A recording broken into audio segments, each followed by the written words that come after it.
Oi, gente bonita, e bem-vindos a mais um tatear pelo quarto escuro, que é a minha mente. Mais um eclipse, mais uma aventura do Homem-Lua. Hoje veremos a segunda aventura dele da Raio Negro número 1 da editora Grafipar. Homem-Lua contra os agentes da Estrela Amarela. Whatever that means.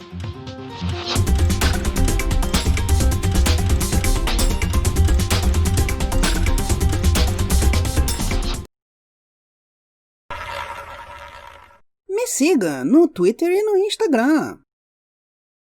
Começamos com uma página de introdução interessante. De certa forma, você poderia dizer que as informações aqui foram uma escolha um tanto desastrada. Temos um quadro que encapsula a premissa de forma rápida, com o herói e os vilões, tudo em um parágrafo, seguido de outro que apresenta a premissa do personagem em si, isto é, um mistério sobre sua identidade e como ele é visto pelo mundo. Então, sendo dada a situação dele no momento que a história começa, no terceiro quadro, e a história em si se iniciando no quarto, com a apresentação do MacGuffin maior da meleca toda. Mas, ao mesmo tempo, tem um charme em como essas escolhas são realizadas. Os primeiros quadros enviesados os deixam notavelmente à parte da história, enquanto o último quadro, que vai ser o estupim narrativo, é ligeiramente mais alto que o terceiro, quebrando a linha do tempo e sugerindo que os dois são mais independentes. Em outras palavras, mesmo que na época esses erros não fossem tão mal vistos, provavelmente, os acertos fazem valer a pena ler uma boa história. E o Mr. MacGuffin Mor da Meleca é um foguete lançado do Cabo Kennedy, portador de forte carga atômica para explodir no espaço. Por quê? Não, mesmo gostando da quadrinização, isso não faz sentido. Talvez você pudesse dizer algo como um foguete com lixo atômico para explodir no espaço? E eu sei que hoje só o Rexus celebraria isso. Mas na época, talvez pessoas pensassem simpsonicamente que poderiam se livrar do lixo de alguma forma ou outra que tratá-lo. That's ridiculous! Só que, como a história comete um certo erro mais à frente, eu não tenho como dizer se é falta de especificar isso ou se o autor simplesmente achava que pessoas explodiam bombas atômicas do nada. Talvez a ideia fosse que isso implicaria ser um teste de arma nuclear? Eu não sei, e esse é o problema. Não fica claro. Claro, vale lembrar, em quadrinhos mais antigos, atômico era como a realidade virtual nos anos 90. Tudo podia simplesmente ser nuclear. O Quarteto Fantástico número 1 tinha um míssil nuclear sendo lançado pela Guarda Nacional, que são uma força de reserva. Mas, se você está se perguntando qual é esse erro, não se preocupe, não vai ter que esperar muito, pois na página seguinte passamos por 2 quadros dos americanos percebendo que não conseguem mais rastrear o foguete e que se ele for encontrado por outros, terão descoberto planos super secretos. Don't look alike later. Can't let me look like this!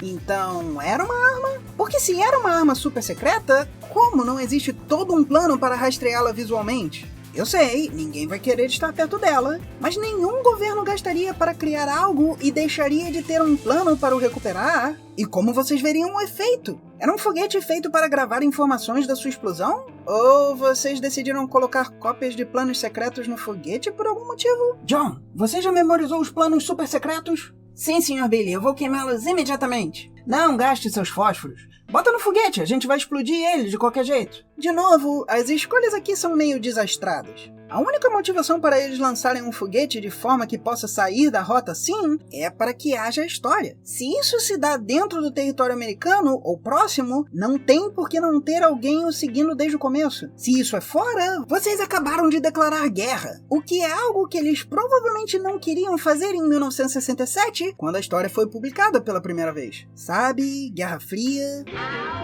E se você pensa que talvez não seja o caso e a história se passe em algum outro momento, temos aquele erro que eu mencionei. Estrela Amarela, uma organização internacional de criminosos que trabalham para quem pagar mais. O avião da Estrela Vermelha parte para o local da queda do foguete. Os agentes da Estrela Amarela estão bem mais próximos do foguete. Então, primeiro eu me senti um pouco desconfortável com o nome Estrela Amarela, porque eu achei que a implicação era ser uma organização asiática. E se você acha esse nível de xenofobia difícil, sopa de morcego. Mas nada na revista sugere isso.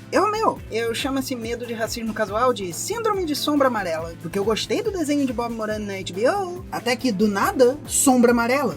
Um criminoso asiático literalmente pintado de amarelo. Não que não existam asiáticos criminosos, mas eles não são literalmente amarelos. Mas voltando ao nosso caso aqui, o preconceito é provavelmente anticomunismo. Se você só vê aliados e inimigos, como era e infelizmente ainda é comum, você acaba achando que macartismo é de alguma forma diferente de nazismo, fascismo, salazarismo ou franquismo. O integralismo brasileiro não é diferente de qualquer outra tentativa totalitária, e você acaba elegendo um covarde inútil que acha que é inteligente ser substituído por um comediante. Então, o que eu acredito que ocorreu aqui foi uma direta tentativa de igualar comunistas a criminosos, que foi censurada pela editora ou pelo governo. Afinal, ainda era ditadura. Ou, talvez, pelo próprio autor, de forma talvez propositalmente desleixada, deixando sua intenção original continuar, mas com negação plausível. Lembre-se, essa é a época do cálice. Alguém pode citar gosto duvidável para censurar algo. Então, é um erro mal corrigido ou uma forma inteligente de mostrar uma ideia ruim em meio a um clima político que poderia implicar com qualquer coisa? Caricato mais crítico. Voltamos já. O Homem-Lua também recebe a transmissão que inexplicavelmente explica a localização do foguete a todos menos os que o lançaram. Ele decide pousar na ilha próxima por falta de espaço, mas lá também há agentes da Estrela Amarela que decidem recebê-lo. E aí, apesar de aparentemente derrubar um dos dois adversários, ele decide que tem que fugir e decide escalar um vulcão. E não, ele não tem nenhuma proteção contra calor. Felizmente, os vilões o perdem de vista na fumaça. Talvez ele soubesse que o aquário na cabeça dele ia manter ar puro para ele poder respirar. Sei lá.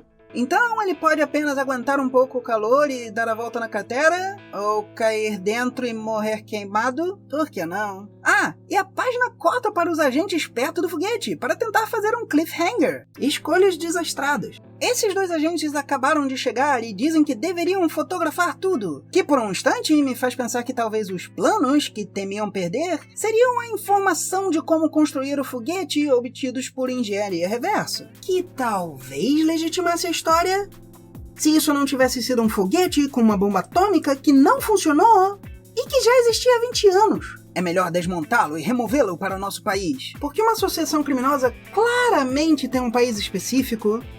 Sabe, um país com estrelas vermelhas, digo, amarelas. Na página seguinte, vemos que o Homem-Lua teve sorte, caindo sobre uma pequena plataforma, com certeza feita da mesma pedra do castelo do Koopa. E diz que tem que sair logo por causa do calor, mas não antes de parar por um instante para pensar em como seria o inferno. Ele pula do alto do vulcão e avista a ilha com um foguete, dizendo que vai nadar até lá. Ah, que água refrescante! Eu não preciso prender a respiração embaixo d'água. Agora eu vou ter que prender a respiração até em terra firme. E um peixinho. Os agentes continuam falando sobre o foguete até o Homem-Lua surgir. Pensei que os nossos haviam dado fim nele. A gente não devia ter passado 40 minutos comparando nosso quartel-general com o dos Power Rangers. Uma nota importante é que a qualidade gráfica aqui está bem melhor que na outra história, exceto por alguns momentos que eu gosto de chamar de Homem-Bola de Golfe. De resto, temos alguns erros ou problemas mais comuns na época, como um excesso de escuridão em alguns ângulos, por exemplo, mas nada tão sério. Claro, eles lutam. Homem-Lua não tendo sido pego de surpresa, o que lhe permite dar um pilão neles, aparentemente. As lutas em geral não são super desenvolvidas se comparadas com material mais recente, mas putz, se isso não parece foda. Ele literalmente parece que vai quebrar a coluna dele no próprio joelho. E lógico, o novo Estrela tomaria o seu lugar para se tornar... Tá certo que eles são só dois, e no quadro seguinte ele parece estar socando um deles, apesar do outro estar na frente dele. Eu suponho que a ideia é que ele jogou o primeiro no segundo e usou isso como distração, mas se você consegue usar um deles para atacar o outro como se fosse sua sobrinha... Eu duvido muito que os dois não cairiam imediatamente, mas não importa. O Homem-Lua os vence, mas algo o surpreende. Não. O magnífico Mr. McGuffin Morda Meleca, que parece ser mais um míssil que um foguete, tem um tic-tac. Ou seja... It's like itchy and scratchy. E perceber que está num desenho animado de um desenho animado imitando outro desenho animado faz o Homem-Lua correr tão desesperadamente que ele parece tropeçar. E seu capacete provavelmente cai, mostrando que ainda tinha um capacete menor embaixo dele. Oh. Entretanto, como toda vez que você quer ser rápido, acontece alguma coisa. Mas qual seria o equivalente de perder as chaves em uma história de ação? Tubarões? Não, eu acho que isso é mais como levar o lixo pra fora. Voltamos já.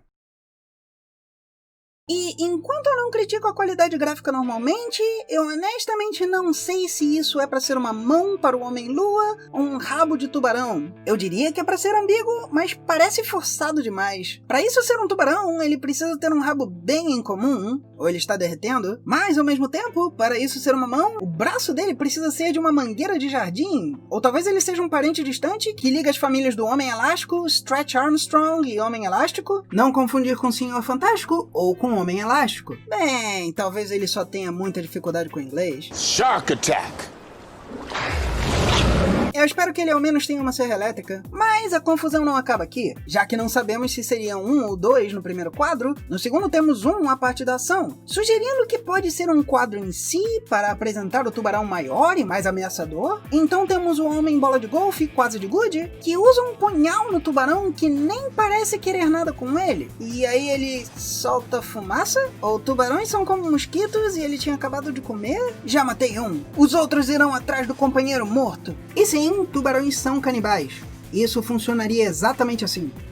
Parabéns. Por outro lado, como ele poderia fazer isso se tivesse mais tubarões? Provavelmente não poderia, mas se só tem um, por que ele falaria de haverem outros? Esse é um erro que acontece bastante.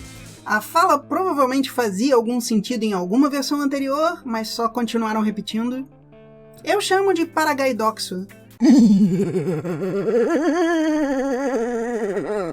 O Homem-Lua vai para a ilha, onde outros 2 agentes estão à espreita e surgem os Homens da Estrela Amarela. Eu acho que eles querem dizer que eles tentaram pegá-lo de surpresa de novo, mas ele estava pronto para eles. Não que a arte mostre isso. Ele está correndo, os agentes o vendo escondidos, e aí ele está na frente de seu jato, de costas para ele e socando para baixo enquanto os adversários caem. Isso me faz pensar que talvez eles tenham tentado pegá-lo pelas costas, depois dele passar naquela rocha onde estavam, e talvez ele tenha se virado e os pego de surpresa, mas não tem nenhuma linha de ação aqui. Parece bastante com o que aconteceu antes, mas aqui nem temos aquele impacto. Então talvez o Homem-Lua tenha só se virado tão rápido que criou um vento forte que o jogou para trás? De qualquer forma, o Homem-Lua pega o seu jato e diz que o foguete é uma bomba atômica e vai detonar. Talvez usando um sistema de som? Eu não sei. Bomba atômica! Vamos fugir rápido! Yep. Eles não sabiam que o foguete atômico, do tamanho de um míssil, era uma bomba atômica.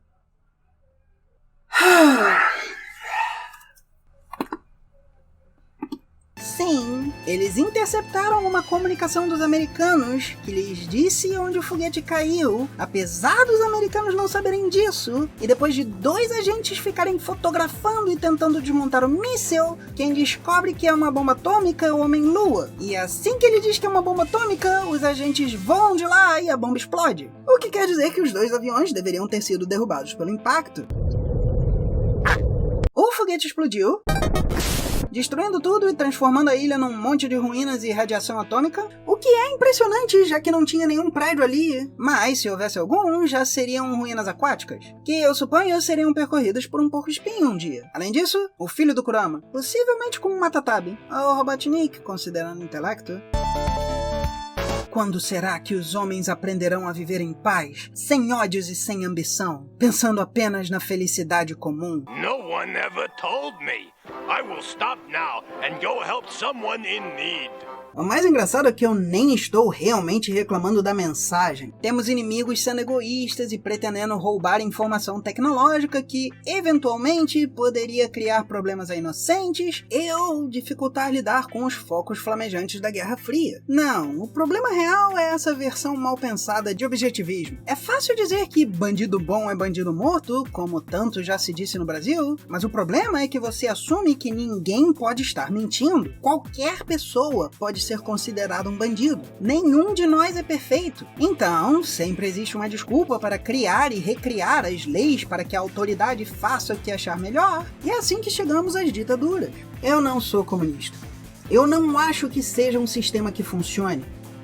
Mas tem um motivo para Linka ter o poder do vento e pros Klingons pararem de atacar a Federação. Enquanto pessoas ruins existem e vilões não precisam ser super desenvolvidos, diferenças culturais não são uma desculpa para considerar pessoas inimigos. É algo que parece ser um problema que ainda temos, com pessoas atacando todo muçulmano por alguns crimes cometidos por fanáticos, There are groups on the ground, like Muslims for Progressive Values. ou defendendo fanáticos para não parecerem islamofóbicos. You're saying that Islamophobia is not a real thing. If you are a liberal and you really truly believe in the principles of liberalism, you've got to stand up to the challenge of the day, and that is Islamic extremism. Sim, em alguns momentos você pode dizer que algo é claramente ruim ou alguém é claramente mal intencionado, mas isso não quer dizer que você pode facilmente expandir essa ideia para pessoas associadas ou situações semelhantes. Senão, eu posso ser um péssimo motorista sem nunca ter tirado a carteira porque algum parente que eu nem conheço bateu num poste. Fim das contas, é mais uma aventura rápida e divertida com aquele gosto de filme B.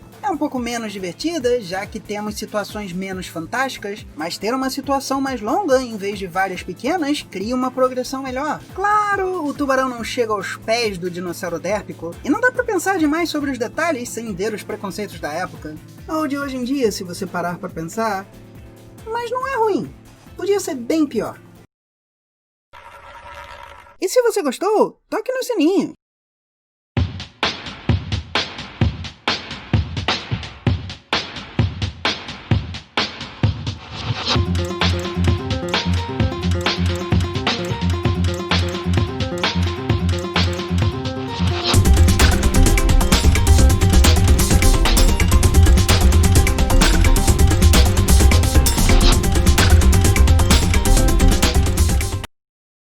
E se você pensa que talvez não seja o caso e a história se passe em algum outro momento, temos aquele erro que eu mencionei.